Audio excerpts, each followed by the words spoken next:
have a moral question for you, and I'm going to couch it in the most extreme terms I can, so there's no confusion over the issues. Let's suppose you're down on your luck, maybe unemployed, just moved to a strange town. You have no friends, very little money, and feeling very lonely and isolated. So you go down to the local community center and check out the bulletin board. You spot a group that sounds interesting, so you check it out. At the first meeting, the group have really good free coffee and donuts in the back. You make some friends within a few minutes, and the group is really nice and welcoming. One person even offers to let you crash at their place and raid their fridge. Your problems are solved. This is a great group to belong to. It makes you feel all warm and fuzzy to be part of this community. But there's a catch. The group is NAMBLA, the North American Man-Boy Love Association. They're a group united around a common interest in pedophilia. You have no such interests, of course, but you really like the group you've met.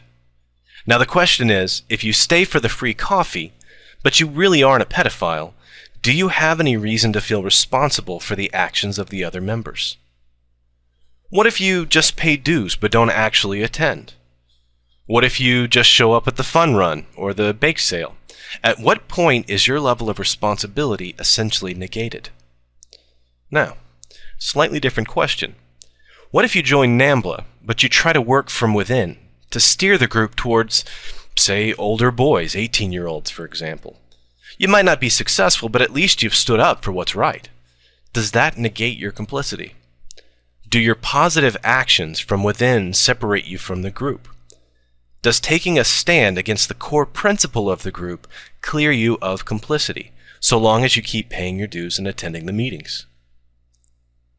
Let's try a different moral question. If you were a member of the Sierra Club, and one of its members turned out to be a pedophile after you joined, what would be your responsibility? You might still debate whether to leave the club or not, but there's a distinction between a group founded on a love of nature, that included a pedophile, and a group founded on love of sexual abuse of children that contains a pedophile. If the pedophile were expelled, it would send a clear message that the Sierra Club is not going to tolerate that kind of behavior, that it violates the core principles of the organization. Now, what if that Sierra Club had an officer that was convicted of raping the young son of one of the other members, and instead of removing the officer, he was instead transferred to a new club? Wouldn't that be a statement about the values of the organization, regardless of what was written in the charter? Would you still attend the meetings and pay your dues? It would seem that the moral distinction has to do with the core principles of the group, as well as the tolerated actions of the members in good standing.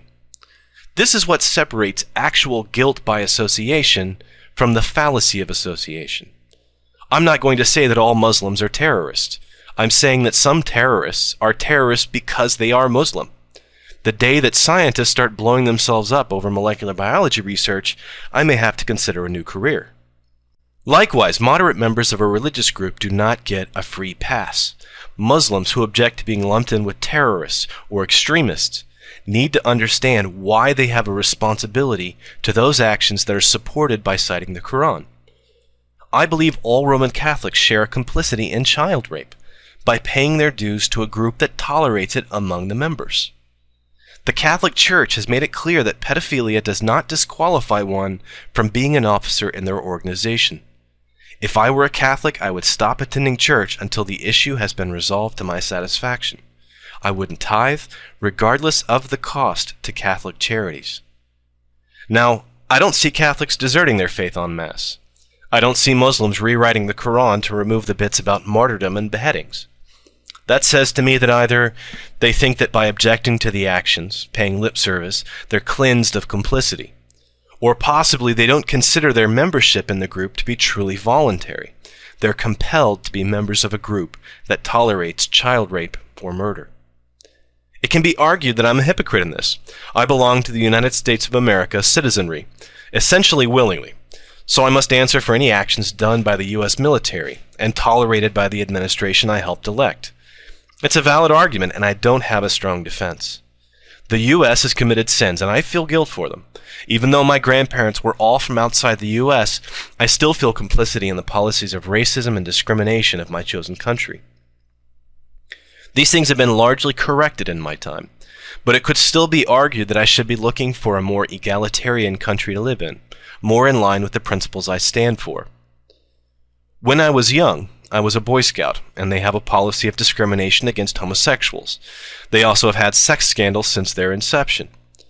I can make the choice now not to enroll my son in their program as a result. I make sure my donations don't fund organizations that are counter to my personal morality. This is a responsibility I take very seriously. I've quit jobs that I felt required my complicity in unjust acts, but I'm not claiming to be perfectly moral either. Now, inevitably, someone will mention that all Germans were not responsible for the actions of Hitler. We would find a continuum of gray areas, from the baker who baked the bread that fed the Nazi soldiers that rounded up the Jews, all the way to the planners and death camp guards of the Holocaust. You can throw out all sorts of gray areas, equivocation, anything to keep from being confronted with the very serious responsibility of what voluntary groups we support with our presence and our money. I know I'm on shaky formal logic here. No doubt, in comments, someone will come up with a clever point I didn't consider. But intuitively, I know I'm right.